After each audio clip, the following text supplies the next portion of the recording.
신명기 9장. 가나안 입성을 앞두고 12명의 정탐꾼들이 가나안을 정탐한 후 그들의 대부분은 부정적인 평가를 내렸고 불신의 말을 했으며, 백성들은 그 말을 듣고 함께 하나님 앞에 원망하는 죄를 지었습니다.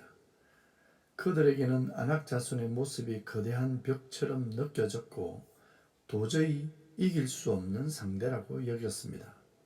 오늘 본문은 그 아낙 자손을 하나님이 언급하고 계십니다. 1절에 이스라엘아 들으라, 네가 오늘 요단강을 건너 너보다 강대한 나라들로 들어가서 그것을 차지하리니 그 성읍들은 크고 성벽은 하늘에 닿았으며 크고 많은 백성은 네가 아는 아낙 자손이라. 그렇습니다. 이스라엘이 그렇게 두려워했던 아낙 자손들이 가나안 입성을 막고 서 있는 그림이 오늘 본문입니다. 아낙 자손들은 그 당시 큰 용사들입니다. 그리고 가나안 안에 있는 나라들은 이스라엘보다 강합니다. 이것이 현실이었습니다. 그런데 하나님은 이스라엘을 향해 다음과 같이 말씀하십니다. 오늘 너는 알라, 내 하나님 여호와께서 맹렬한 불과 같이 내 앞에 나아가신즉 여호와께서 그들을 멸하사 내 앞에 엎드러지게 하시리니. 그렇습니다. 하나님이 그들과 싸워주시고 이기게 해주시겠다라고 말씀하는 장면입니다. 이스라엘은 하나님이 이긴 싸움에서 이제 그들을 쫓아내고 속히 멸하면 되는 것입니다. 이것이 또한 하나님의 명령입니다. 그리고 이렇게 승리하게 된 원인이 이스라엘이 공의롭기 때문이 아니라고 하나님이 강조하십니다. 사람들이 뭔가 잘 되면 다 자기 때문인 줄 압니다. 하나님은 미리 이스라엘 백성들에게 경고합니다. 전쟁에서 승리하는 것이 결단코 이스라엘이 잘했기 때문이 아니라고 말씀하고 있습니다. 그냥 가나안에 사는 그들이 악하기 때문에 하나님은 그들을 멸하시고 그 땅에서 쫓아내시는 것입니다. 4절과 5절의 반복해서 말씀하십니다. 이 가나안 민족들이 악함으로 말미암아 하나님 여호와께서 그들을 쫓아내셨다라고 강조하고 있습니다. 그리고 또한 아브라함과 이삭, 야곱에게 하나님이 이 땅을 주시기로 맹세했기 때문에 가나안 땅을 차지하도록 승리케 하셨음을 강조하고 있습니다. 그러니 이스라엘이 마음이 높아질 이유가 없으며 자랑할 것이 없습니다.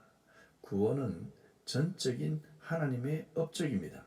우리의 노력이나 나의 업적은 없습니다.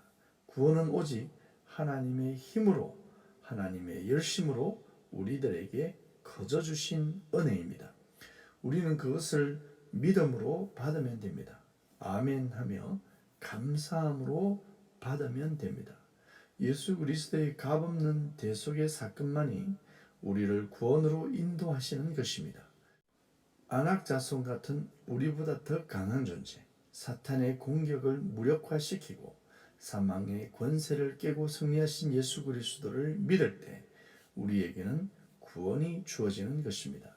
절대로 우리가 공의롭거나 거룩해서 내가 자격이 있기 때문에 얻은 것이 아닙니다. 그러므로 우리는 감사해야 합니다. 하나님의 은혜를 항상 찬양해야 할 것입니다. 6절에 보면 아름다운 땅을 주신 이유가 이스라엘의 의로움 때문이 아니라고 분명하게 말씀하십니다. 그리고 이스라엘 백성은 한마디로 목이 곧은 백성이다라고 하십니다. 목이 곧은 것은 그 의미가 고집스럽게 불평, 불만, 원망으로 가득 차 있는 불순종의 모습을 표현한 것입니다. 그렇습니다. 우리는 하나님에게 의로움을 보일 수 있는 존재가 아닙니다. 의롭지 않습니다. 하나님 한 분만 공의로울 뿐입니다. 이스라엘 백성의 영적 수준은 7절에도 계속 설명되어지고 있습니다. 늘 하나님을 거역했다라고 말씀하십니다. 하나님을 경록케 하고 하나님을 진노케 한 사람들입니다. 이는 이스라엘 백성들이 만든 금송아지 우상 사건을 두고 하는 말입니다. 이스라엘 백성들은 목이 곧고 여호와를 거역하고 경노케 하고 진노케 하며 우상 숭배를 감행했습니다. 이때 하나님은 사실 이스라엘 백성을 모조리 죽이려고 했으나 모세의 기도로 용서를 해 주셨습니다. 금송아지를 부어 만든 아론도 당연히 죽음으로 심판을 받아야 하지만 모세의 기도로 용서를 받았습니다. 그렇습니다. 이스라엘은 하나님 앞에 이와 같이 죄인의 모습이었다는 것을 모세는 강조하고 있습니다. 그러함에도 불구하고 하나님의 용서하심으로 이스라엘은 주의 백성이며 주의 기업으로 받아들여지는 것입니다.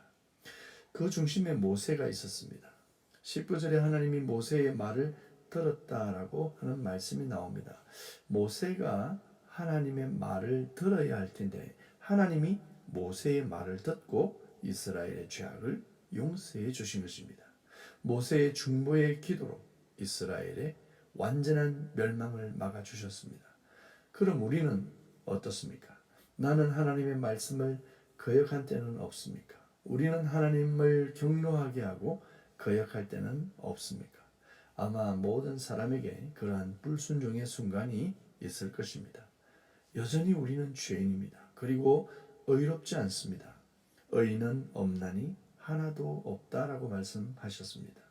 우리는 공의롭지 않습니다.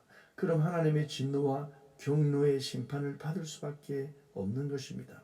우리에게도 중보자가 필요합니다. 우리의 고발된 죄악을 변호해 주시고 용서해 주시도록 하기 위해서 우리에게 변호사가 필요합니다. 모세처럼 40일 엎드려 금식하며 중보기도해 주실 중보자가 필요한 것입니다. 그런데 40일 동안 금식기도하시고 나타난 나사렛 출신의 한 청년이 있었습니다. 그는 이스라엘의 중보자로 그곳에 서 있습니다. 나사렛 예수 그리스도가 우리를 위해 중보자가 되어 오신 것입니다. 그는 죄가 없는 하나님의 아들로 왔습니다. 그리고 그 예수 그리스도는 하나님으로 오셨습니다. 이스라엘 백성들에게 너무나도 은혜로운 순간입니다. 그러나 그들은 예수 그리스도를 십자가에 못 박아 죽입니다. 예수님은 대속의 죽음을 죽기 위해 오셨습니다. 그래서 어떻게 하든 보혈을 흘려야 했습니다. 그런데 이게 웬일입니까? 그들의 백성, 하나님의 기업이라는 이스라엘 백성들의 요구에 의해 그리고 종교 지도자들의 적극적 가담을 통해 예수 그리스도는 십자가의 죽음을 맞이하게 됩니다. 물론 예수님이 중보자 혹은 메시아, 하나님의 아들, 더 나아가 하나님이란 사실을 모르고 한 일입니다. 그리고 예수님은 죽음을 맞이하게 됩니다. 중보자이신 예수 그리스도가 아니면 한 사람도 구원으로 초대받을 수 없습니다. 죽으시고 부활하신 중보자 예수 그리스도를 나의 주님, 나의 구주로 믿을 때 우리는 죄 용서를 받고 의롭다라고 인정을 받게 됩니다. 유대인 중에 예수님을 믿는 자도 많이 있지만 그들은 여전히 목이 곧습니다. 예수님을 메시아로 인정하지 않습니다. 그들이 죽인 예수 그리스도를 하나님으로 인정하지 않기 때문입니다. 반드시 기억해야 합니다. 예수님을 하나님으로 고백하지 않는 사람은 구원을 받지 못합니다. 이것이 하나님의 구원의 비밀입니다. 사이비의 동일한 주장은 예수님은 평범한 사람인데 나사렛 청년 예수 안에 성령이 들어가 특별해졌다라고 봅니다. 그래서 예수님을 하나님으로 인정하지는 않습니다. 우리나라에 판치는 사이비 교주가 자기 자리를 지킬 수 있는 이유가 자기도 평범한 사람, 아니 아무것도 못 배운 촌사람인데 성령이 들어와 예수님같이 되었다라고 강조하며 사람들을 미혹해 합니다. 그리고 그들의 지위는 예수님의 자리와 동일한 자리에 서 있습니다. 가증한 것이 거룩한 곳에 서 있는 것입니다. 예수님은 하나님입니다. 우리는 이 신앙을 고백해야 합니다. 그래서 우리는 성부 하나님, 성자 하나님, 성령 하나님을 동일한 하나님 한 분으로 고백하는 것입니다.